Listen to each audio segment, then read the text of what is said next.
Bonjour, ici Hélène Poiseau, psychologue et tarologue. J'ai pensé à vous parler des questions des tirages car j'ai remarqué que vous êtes nombreuses et nombreux à rencontrer des difficultés au sujet des questions que l'on formule pour faire un tirage. Alors si vous pratiquez des tirages, vous avez sans doute été bluffé par la réponse.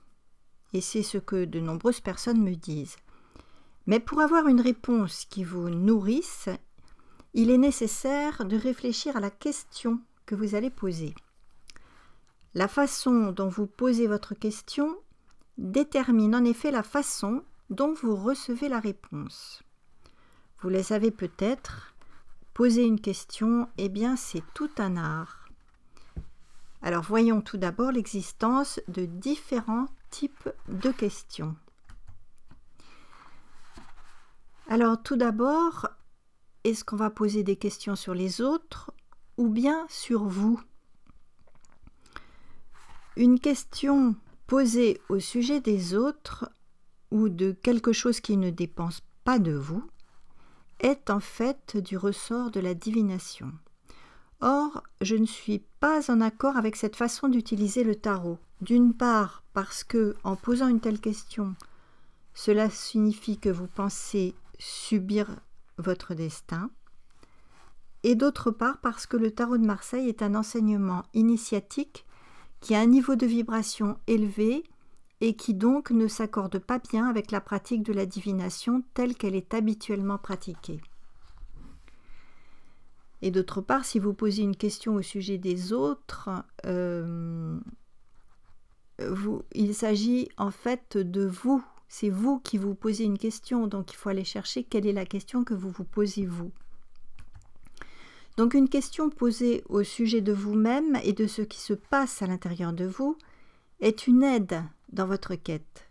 Les cartes vous apportent des éléments de réflexion ou de méditation qui vous permettent de prendre conscience d'aspects de vous-même qui restaient inconscients. Ensuite, est-ce que vous allez poser des questions ouvertes ou des questions fermées? Les questions fermées que vous posez répondent à la question oui ou non. Il est possible de poser une telle question, par exemple, à votre guide intérieur, ou bien lorsque vous hésitez, lorsque vous avez un choix à faire, une décision à prendre, une voie sur laquelle vous engagez. Donc vous pouvez poser cette question à votre guide pour avoir une réponse oui ou une réponse non. Ainsi, vous éviterez parfois de lourdes conséquences de choix qui vous engagez dans une voie qui ne vous convenait pas. Dans ce cas, vous allez brasser les cartes longuement de manière à obtenir une carte à l'endroit ou une carte à l'envers. Vous aurez ainsi votre réponse oui pour une carte à l'endroit, non pour une carte à l'envers. Cette réponse sera en plus colorée par la symbolique de la carte. Vous allez poser une question ouverte lorsque vous êtes dans une démarche de conscience.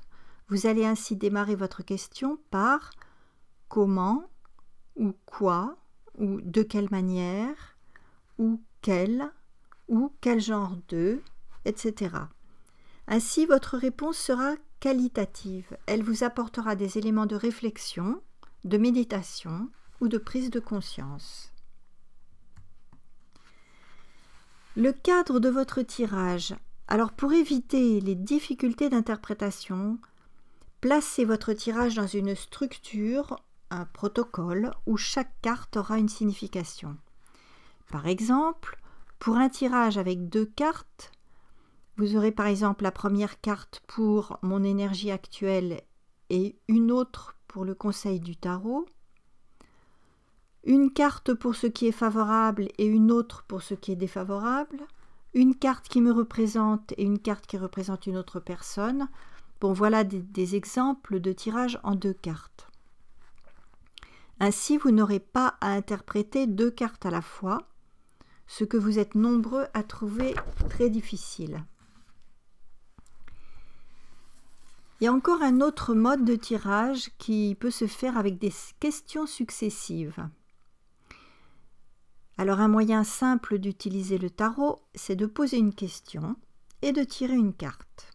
Et à partir de là, vous posez la question qui vous vient pour préciser, par exemple, et vous tirez une autre carte, puis vous recommencez une autre question, une autre carte. Dans ce type de tirage, vous pouvez décider de tirer des cartes à l'endroit. Alors, je vais vous donner un exemple. Je pose ma question: de quelle manière mon activité sur le tarot est bonne pour moi?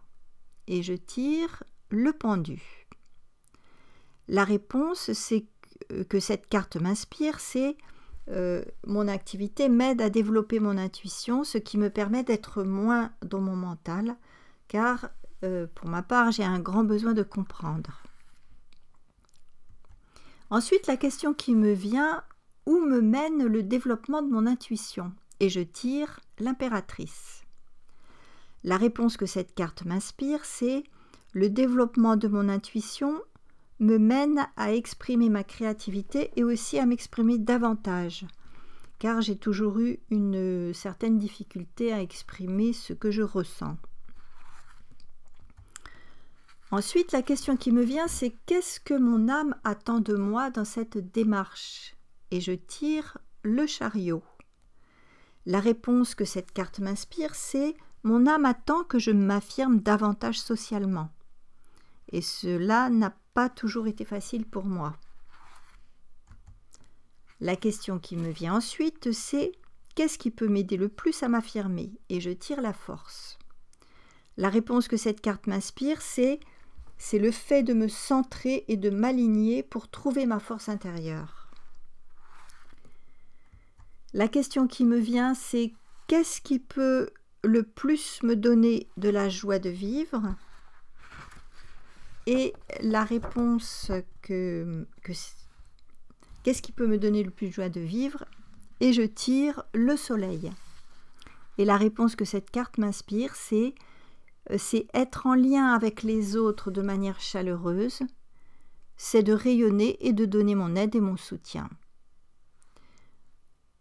Donc là, j'ai tiré 5 cartes, donc je décide de m'arrêter là, dans la mesure où ce tirage m'a satisfait, je vais dire.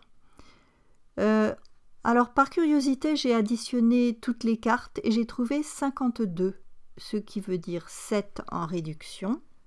Je retrouve donc le chariot, la carte qui est au milieu du tirage et qui semble donc la plus importante, c'est-à-dire m'affirmer et réussir. Voilà, c'est un mode de tirage qui peut être très intéressant et soutenir une réflexion, une méditation sur des questions que vous vous posez. Voilà, je vous invite à faire de nombreux tirages parce que c'est bien par la pratique que l'on apprend.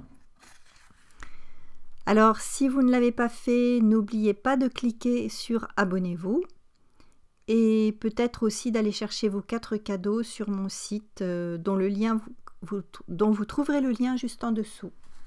Voilà, je vous dis à la prochaine.